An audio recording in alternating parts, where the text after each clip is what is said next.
Today, we can say that after a long wait of approximately 56 years is the beginning of bringing justice to the community. John Fayette, who was a priest in 1960, has been indicted for the alleged murder of Irene Garza. 5 decades after the murder of a beautiful school teacher, her long-suspected killer, a former priest, is in custody. I'm praying for John Fayette to go deep inside himself and just do what is right. Confess.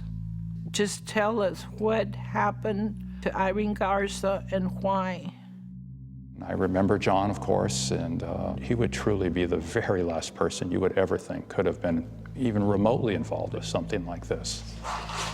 The people that are going to feel sorry for him do not know the facts of the case. I guarantee you, once they find out, there will be absolutely no pity there. I was fascinated with a case that happened this long ago.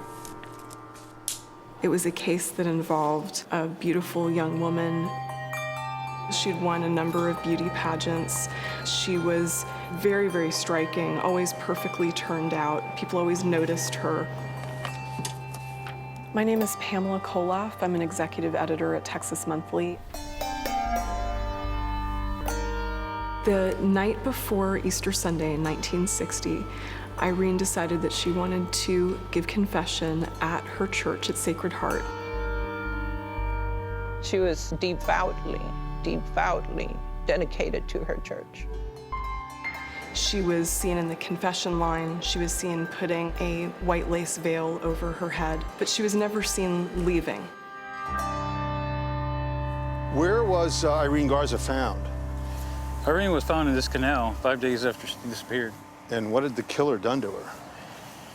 She was sexually assaulted, physically assaulted, and she died of suffocation. The case just stopped cold for decades. Why was that? Why was there not an indictment pursued? Why had there been no justice for Irene? In 2002, a new witness stepped forward. I covered up the evidence. I'm sorry for what I did. I think the turning point in the modern day part of this case was when Dale Tashney picked up the phone. He assaulted her, bound her, and gagged her. As he left, he could hear her saying, "I can't breathe, I can't breathe." But despite this new evidence, there would still be no indictment. Until now. We could not walk away from this case, the murder of Irene Garza, with clean hands.